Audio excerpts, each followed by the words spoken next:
El libro del profeta Abdías. Bien, pues continuamos con esta clase de libros proféticos, con esta clase introductoria de estos libros.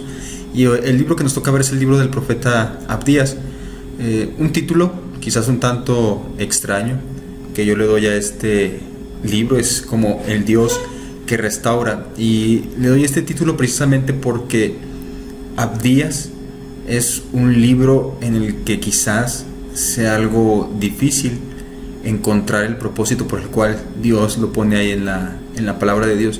Yo considero que parte de lo que Dios nos quiere mostrar en este libro, precisamente que Él es un Dios que está dispuesto a restaurar relaciones, es parte de lo que yo logro ver en este libro. Muy bien, el libro es bastante pequeñito, en realidad solamente son 21 versículos. Quizás ni siquiera deberíamos llamarle el libro, quizás mejor deberíamos decirle la página, ¿verdad? La página de Abdías. Es bastante pequeño. De estos 21 versículos que contiene el libro, la mayoría están dedicados en un mensaje de juicio contra una nación enemiga del pueblo de Israel, que es la nación de Edom. Prácticamente todas las profecías se centran en esta nación y son mensajes de juicio para Edom. Al final sí va a haber un poco de un mensaje de esperanza hacia Israel, pero básicamente todo el contenido de este libro de Abdías tiene que ver contra esta profecía contra Edom. Bien, es tan importante esta Edom que necesitamos saber quiénes eran los edomitas, quiénes eran la nación de Edom. Bien, tenemos que para eso regresarnos un poco en la historia bíblica, y nos vamos a encontrar con la historia de los dos hijos de Isaac, Jacob y Esaú. ¿Ustedes lo recuerdan? Estos dos hijos que nacieron al mismo tiempo, que sale primero Esaú, pero sale Jacob tomando el tobillo de Esaú. Y de estos dos hijos, de estos dos gemelos, surgen los israelitas. Los israelitas son descendientes de Jacob y los edomitas son los descendientes de Esaú.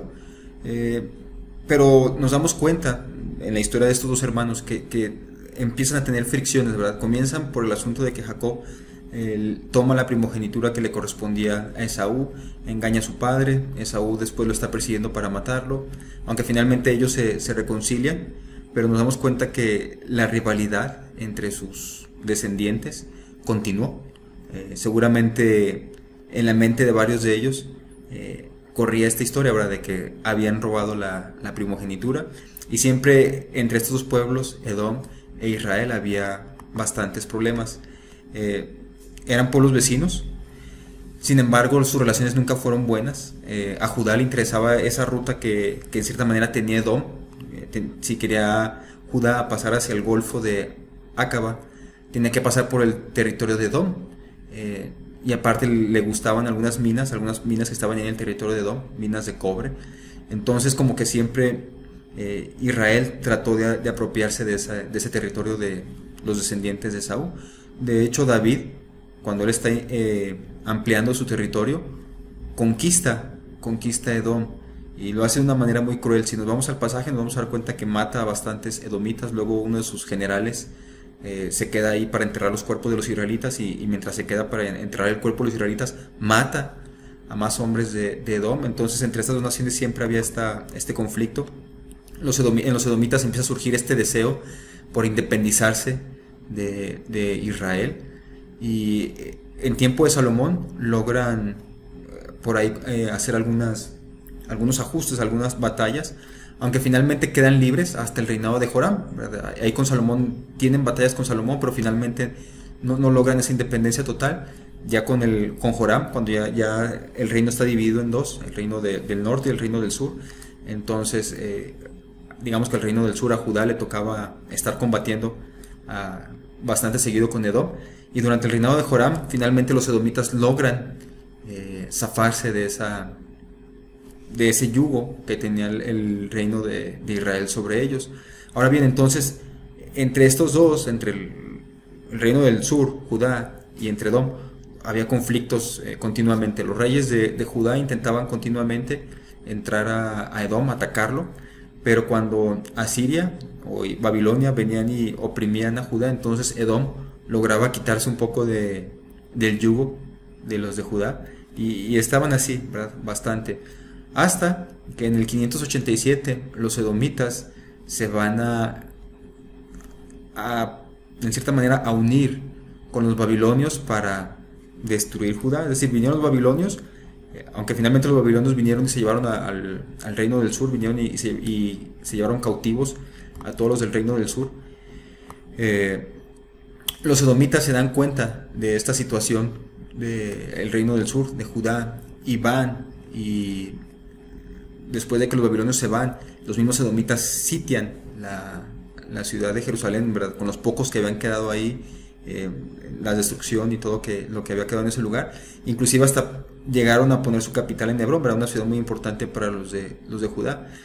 Entonces esto está en la mente de todos aquellos que están siendo llevados al exilio, ¿verdad? Que ven que uno de sus vecinos, en cierta manera familiar suyo, aprovecha este momento de debilidad para meterse a su territorio y apropiarse de este territorio. Entonces los judíos están con este sentimiento bastante marcado. Vamos a encontrar en algunos salmos, como en el Salmo 137:7, que ellos se quejan amargamente de esta situación que hicieron los edomitas. En Lamentaciones 4:21, que creemos que lo escribe el profeta Jeremías, también en una época del exilio, ahí también encontramos un poco el asunto de cómo los de Judá les dolía lo que habían hecho los edomitas. Entonces, eso era parte de la historia de estos dos pueblos, cómo es que siempre vivieron en conflicto unos con otros, cuando finalmente eran descendientes de dos hermanos que en vida se lograron reconciliar, pero parece que esa rivalidad permeó a sus hijos, a sus descendientes, y continuaron con la rivalidad que sus padres ya habían acabado. Pero bueno, así sucede muchas veces en las familias, ¿verdad? Los padres se reconcilian, pero la descendencia parece que continúa con esa disputa. Bien, ahora hablando un poco acerca de la fecha y el trasfondo histórico, este libro de Abdías realmente es uno de los libros más complicados en cuanto a fecharlo exactamente. Quizás no es el más complicado, pero es de los más difíciles de hacerlo. ¿Por qué? Porque no da una fecha específica, no nos menciona qué rey estaba en el trono, no encontramos referencias, por ejemplo, al templo de Jerusalén. Algunos dicen, bueno, si el profeta Abdías no habla en ningún momento de que fue destruido el templo, entonces tuvo que haber sido escrito antes de que el templo fuera destruido. Y así, ¿verdad? Son diversas las opiniones que se dan en cuanto a la fecha de este libro. Bien, si admitimos la unidad fundamental de la obra, su datación, o sea que el fechado, depende de la importancia que se le conceda a cada uno de estos puntos, ¿verdad? La caída de Jerusalén puede ser, ¿verdad? Los que dicen es importante, o es o el asunto de que Abdías escribe después de la caída de Jerusalén, entonces van a colocar el libro después del 586. Los que consideran que lo importante es el castigo de Edom varían bastante en el tiempo que lo escriben, desde el 500 hasta el 400 a.C. Para los que consideran que el tema importante o el punto importante del libro es el reinado de Dios, varía la fecha, desde el 900 hasta el 300 a.C. En lo personal, yo me inclino un poco más por la fecha del 586, por un asunto importante que lo vamos a ver al final. Tiene que ver con el aspecto del día del Señor, esta frase que se repite mucho en los profetas, y que, como les he mencionado anteriormente, el profeta Amós y Oseas, que yo considero son los primeros profetas escritores, estos dos profetas transforman, ¿verdad?, el concepto del día del Señor para los del reino del norte. Cuando ellos consideraban que el día del Señor era algo bueno, Amós les va a decir que no, ¿verdad? Dicen, hay ustedes que esperan el día del Señor, ¿verdad? Va a ser un día de destrucción, un día de oscuridad para ustedes.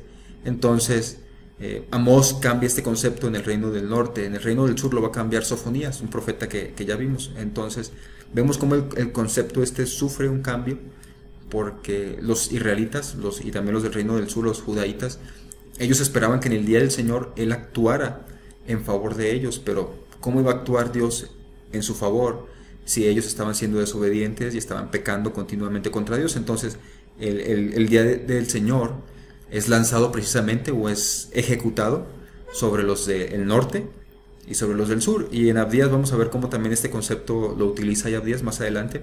Como les digo, yo me inclino por la primera fecha, un poquito después del 500 86, después de la caída de Jerusalén, porque aparte el mensaje del libro como que concuerda bastante con esa situación. Está hablando de gente que se estaban llevando y que ellos se dan cuenta de esto y que aún así no intervienen, sino que se quedan ahí sin hacer nada, y después vienen y saquean la ciudad. Entonces es muy probable, en lo personal, yo me inclino por esa fecha, pero como les digo, no podemos en este aspecto ser dogmáticos, ¿verdad? Ser cerrados y decir solamente fue esta fecha y no, la verdad es que sí podemos quizás mover a días un poco de fechas y nos va, no hay ningún problema en ese aspecto. Bien, si pensamos así, que sucede lo del 587, 586, la caída de Jerusalén, y que Abdías escribe su obra o lanza sus profecías en base a lo que hicieron los edomitas en esta fecha en particular, entonces nos damos cuenta que los edomitas aprovechan este momento de debilidad del reino de Judá para acabar con lo que quedaba de Judá, y eso les duele bastante a los judaítas, de manera que ellos están esperando que Dios tome venganza contra este pueblo, y por eso Abdías va a decir todas estas palabras. Pero si vamos un poco más al fondo, nos vamos a dar cuenta que entre estas dos naciones, aun cuando eran hermanas, por decirlo de alguna manera, no hay una buena relación. Son rivales permanentes. Entonces, en cierta manera, vemos aquí una situación que tiene que ser corregida. Por un lado, sí, los de Edom tienen que sufrir el castigo, pero ellos no están tampoco actuando en el vacío. Ya hemos mencionado un poco antes, ¿verdad? Lo que hizo David con ellos. Entonces, no es simplemente que los edomitas estén actuando por ser malos. Ellos están en cierta manera vengándose de algo que los israelitas ya habían hecho antes con ellos. Y es un ciclo que se está repitiendo continuamente, ¿verdad? Por un tiempo, Israel se aprovechaba de Edom.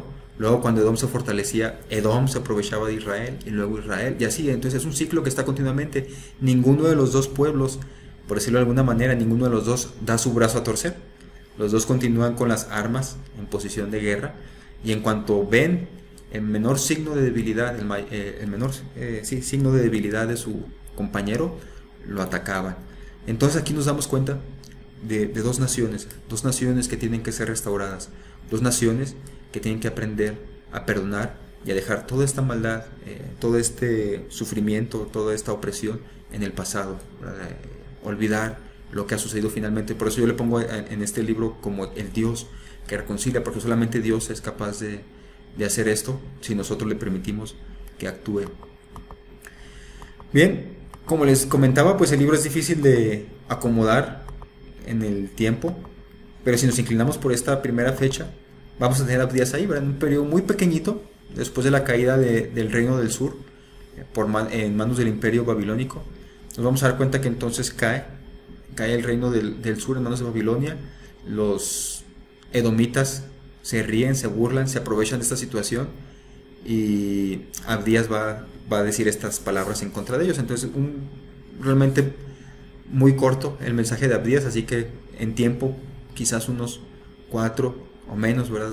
Unos 2 años, quizás 1 año de ministerio, en el que Abdías está dando este mensaje en contra de Edom, que finalmente Babilonia va a venir y también va a llevarse a los edomitas al cautiverio. O sea, finalmente todos ellos cayeron bajo el imperio babilónico. Acerca del autor, acerca de Abdías, sabemos que su nombre significa siervo o adorador del Señor.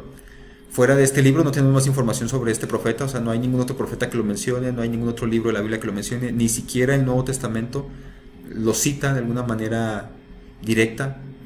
Hay más bien citas indirectas de Abdías, pero ningún escritor cita directamente al profeta Abdías, así como por ejemplo Pedro va a citar al profeta Joel ahí en Pentecostés y va a decir, ¿se acuerdan de lo que dijo el profeta Joel? ¿Verdad? Así no va a haber alguien que diga, ¿se acuerdan de lo que dijo el profeta Abdías?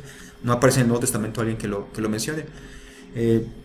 Pensando un poco en la época en la que Abdías es escrito, en la que Abdías ejerce su ministerio, como les comentaba, no es muy ilógico acomodar a Abdías en el periodo en el que cae Jerusalén, porque a partir de esta época, cuando ellos son llevados al exilio y después del exilio, surge una corriente nacionalista entre los judaítas, entre los judíos.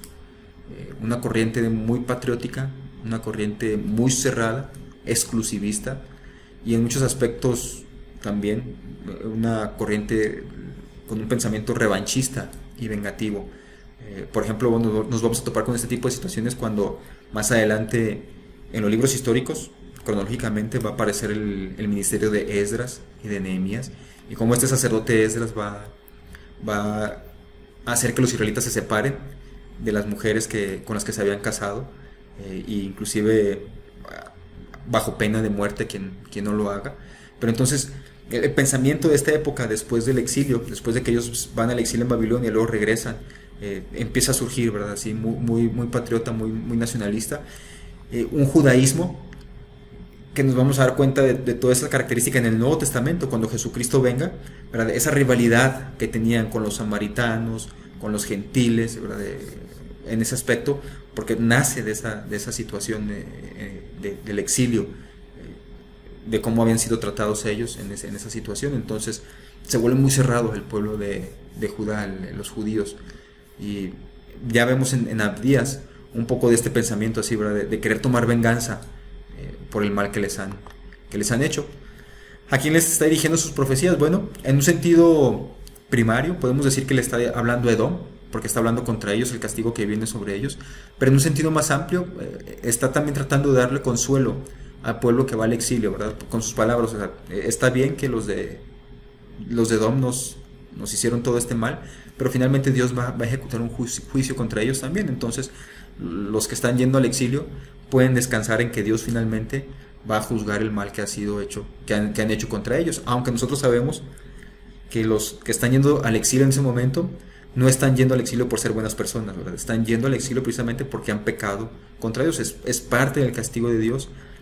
Aún así, otra nación no se debe aprovechar de eso. Los propósitos, por un lado, predecir la caída de Edom, que como les comento, los babilonios la van a tomar, también los árabes van a conquistar esta nación. Pero en un sentido más amplio, el propósito de este libro es predecir el juicio contra cualquier persona o nación a los que la soberbia los consuma, ¿verdad? Una nación orgullosa, como se menciona en el libro, ¿verdad? Una nación bastante orgullosa como Edom, que pensaba que en las montañas nadie lo podía atacar.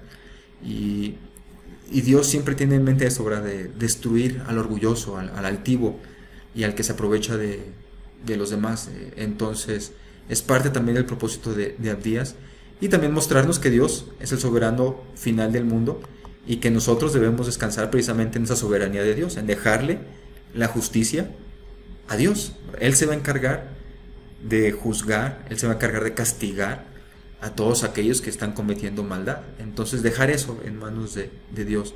Bien, hablando acerca del mensaje de Abdías, algo actual para nosotros, podemos ver que los tres temas principales que recorren el libro de Abdías son actuales, como enorgullecerse, cosecha lo que siembras, debes amar a tus enemigos. La primera acusación de Abdías contra Edom es que la nación es demasiado orgullosa, y debido a que se siente grande, Dios la va a hacer pequeña, porque es elevada, Dios la va a tirar al suelo. Entonces el orgullo de los edomitas los hace ciegos ante la verdad de que sus aliados son enemigos disfrazados. Los edomitas están haciendo alianzas con Babilonia para destruir a Judá, pero no se dan cuenta que después estos babilonios van a venir y también se van a llevar a ellos cautivos, a los edomitas.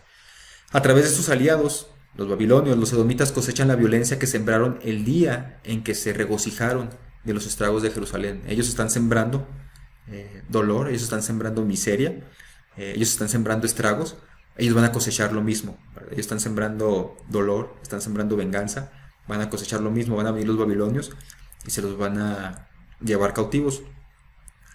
Además, también en el día de la desgracia ellos se mantienen distantes de lo que le está pasando a sus hermanos, y Abdías va a condenar esto, va a condenar a la persona que también es esta espectadora, que se está dando cuenta de la maldad que están haciendo contra otro y que no actúa, aunque ve a su hermano, a su compañero humano sufrir. Entonces Dios emite un juicio contra esa nación y la va a borrar del mapa, ¿verdad? Y la va a repartir entre el remanente de Judá. Pero también en este contexto de juicio nosotros aprendemos cómo debemos de tratarnos unos a otros. Nosotros sabemos que descienden Israel y Edom de una misma familia. Y en cierta manera ellos dos, los edomitas y los del reino del sur, Judá, debieron haber hecho una alianza. Son hermanos. Debieron haber hecho una alianza y luchar por su supervivencia. En otras ocasiones los edomitas y los israelitas ya habían hecho una alianza que había durado muy poco, pero lo habían hecho precisamente por lo mismo, para defenderse y para sobrevivir. Pero en este momento los edomitas simplemente decidieron irse del lado de Babilonia y, y olvidan esta relación que tenían con los israelitas desde hace mucho, mucho tiempo.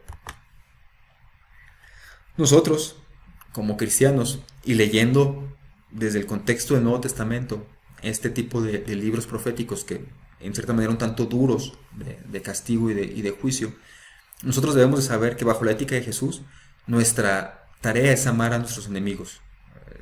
Eso es lo que debe estar en nuestra mente y es lo que debe surgir cuando nosotros leemos el libro como Abdías, ¿verdad? Leer tanto odio, tanto deseo de venganza por parte de los israelitas, debe hacernos considerar cómo está también nuestro corazón, ¿verdad? Cuando alguien nos hace un daño a nosotros, ¿qué es lo primero que sale de nosotros? ¿Un deseo de venganza o realmente una compasión como Dios la tiene, ¿verdad? Porque Dios se da cuenta que el mal no está, no son las personas en sí, sino que el mal está dentro de las personas y ha sido este enemigo que entró desde la creación y que está actuando dentro de los seres humanos y que los hace ser como son. Entonces ese realmente es el verdadero enemigo.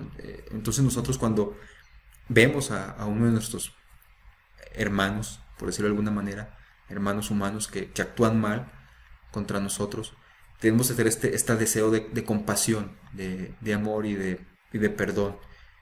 Sabemos que es difícil, obviamente lo es, pero es parte de la ética del reino de Dios, ¿verdad? Que como va a decir ahí Jesucristo en el Sermón del Monte, oíste que fue dicho, ama a tu prójimo y odia a tu enemigo, dice, pero yo digo, ama a tus enemigos. Es la nueva ética del reino de Jesús, ama a tus enemigos. Entonces, por eso le pongo yo a Abdías el Dios que restaura, porque yo considero que Dios puede hacerlo. Esas relaciones que por mucho tiempo han durado rotas y que parece que nada las puede restaurar entre familiares, Dios lo puede hacer. Y por eso yo lo pongo así, como el Dios que restaura. Bien, esto es importante. Les comentaba acerca de la datación del libro, cómo lo fechamos. En el libro de Abdías va a aparecer también el Día del Señor, pero para Abdías el Día del Señor es como algo bueno, otra vez. Es algo que trae esperanza por el pueblo que está en el cautiverio. Entonces nos damos cuenta que los profetas, antes del exilio, los profetas que anunciaron el exilio, lo que iba a suceder, para ellos el Día del Señor iba a ser algo malo, porque precisamente el Día del Señor iba a caer sobre Israel y sobre Judá. Pero una vez que el castigo se había consumado o se había completado, entonces ahora venía la restauración. Y entonces los profetas nuevamente vuelven a tomar el concepto del Día del Señor y le vuelven a dar el significado, por así decirlo, original, el significado de va a ser algo bueno para ustedes.